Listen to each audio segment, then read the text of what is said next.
Hello friends, in today's video we are going to write a program for BCD addition. So let's see how do we perform BCD addition. So first of all I am considering example of 9, 4 and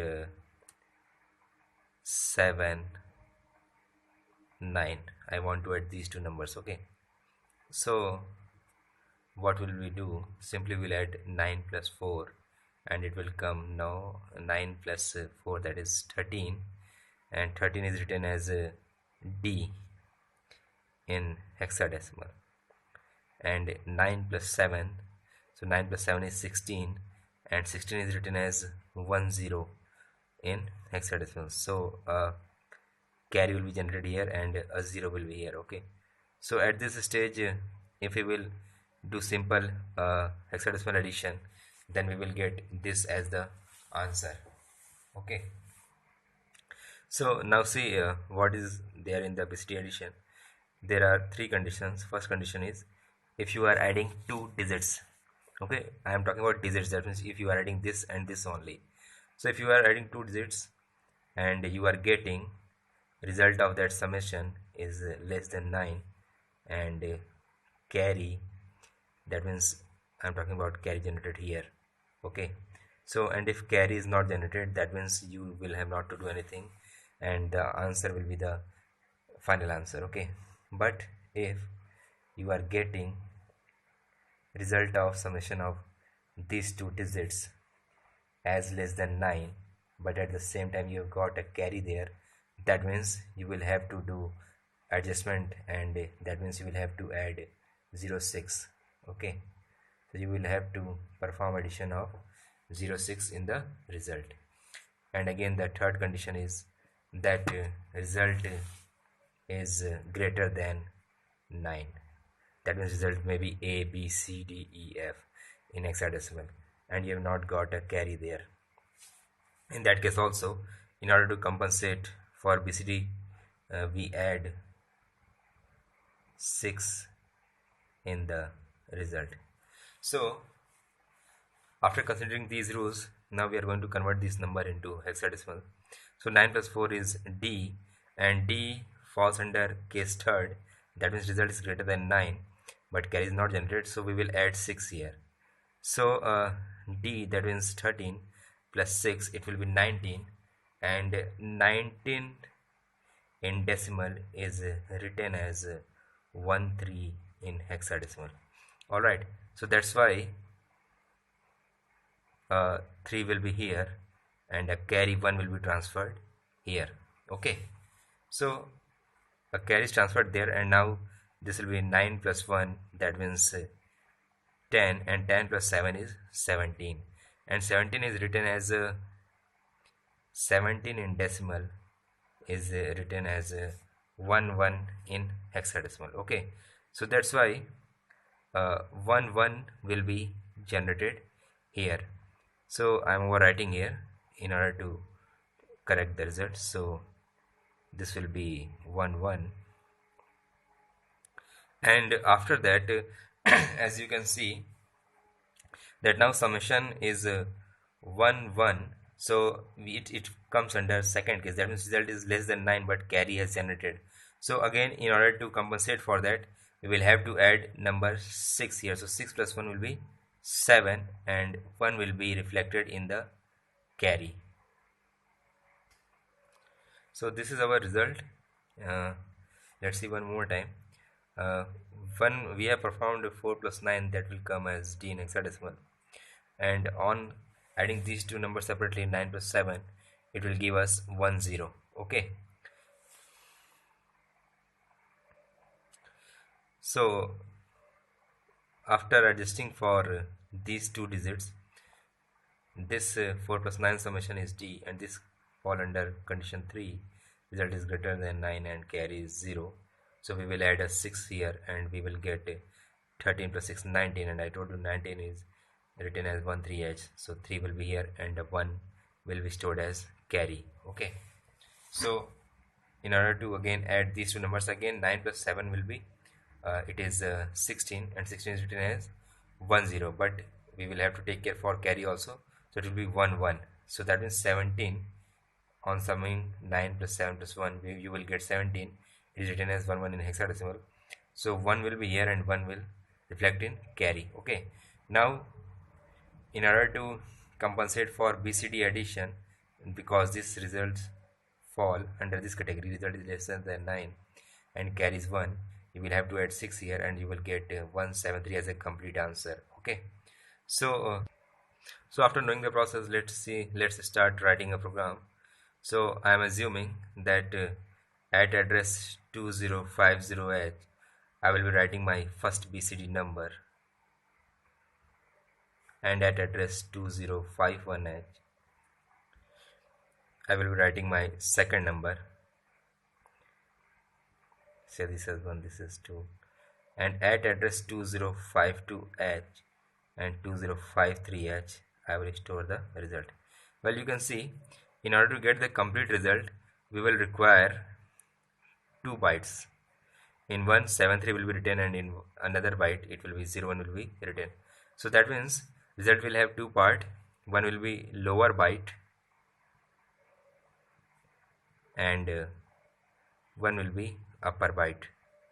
So that's why we will have to reserve 2 memory location in order to store the result.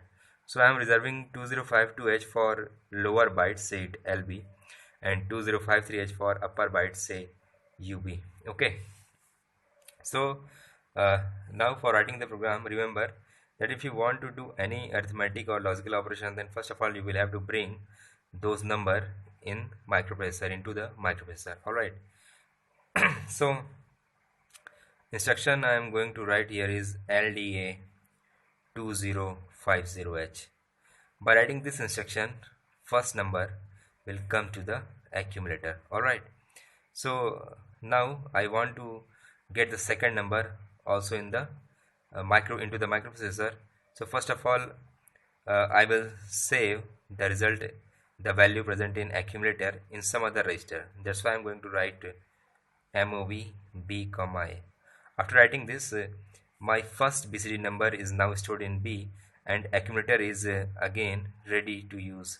That means we can use accumulator to store another second number. So that's why now I'm going to write LDA 2051H. Up to this level, first number is in register B and second number is in accumulator, because this instruction performs that value present at address will come to the accumulator. Okay. So we have one number in B register and second number is accumulator. So if we want to add these two registers, then we will have to use instruction for addition. Okay, and that instruction will add two register, contents of two register. So we will use add B, because this performs content of accumulator plus content of B register and stores the result in accumulator. Alright. So at this stage we will get this value 10D, because until now we have done only simply addition, and this is hexadecimal addition, so we will get 10D. So now there is an instruction, say DAA. DAA is the instruction that we will use here, and this instruction takes care of all the process that I have discussed above. That means when we will write this instruction, then this instruction will check for any auxiliary carry generated and any carry generated. Remember, carry generated here will be said auxiliary carry, and carry generated here will be called carry. So DAA instruction check for that whether any auxiliary carry is generated or not, and any carry is generated or not. At the same time, DAA instruction also checks that the result is whether greater than 9 or lesser than 9, and it automatically performs all these logics that I have discussed here. And after the writing DAA, the content of accumulator will be automatically adjusted to the BCD number. Okay. So after that, the lower byte 73 will be present in the accumulator, and but at this stage, remember, I also have to store upper byte 01H in the result. I also have to show that. So that's why I'm going to use a register say C, and I am going to store 00H there. Now at this stage we will check for any carry generated. If any carry is generated, then we will increment the content of C in order to get 01 in C. Okay, and if any carry is not generated here, then simply we will just forward 00H value to the accumulator and store the result at the memory location. So at this stage I am going to check for carry. So if any carry is not generated, that means simply I have to just put this value to the at the memory address. So if any carry is not generated, so I am going to jump at the label forward, and here is the forward label. At this stage, accumulator will be having the result of summation, that means lower byte.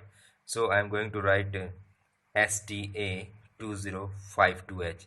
By writing this instruction, the lower byte result will be stored at location 2052H. And now I want to get the value present in C, so I will write MOV A, C. By writing this instruction, the content of C, that means 00, will be copied to the accumulator, and simply I will store that at memory location 2053H, and I will write HLT here. Well, we have written instructions for the condition when no carry will be generated, but if we are getting any carry, that means we will have to modify the content of C and we will have to increase that by 1. So I am going to write here INRC. So let's see one more time.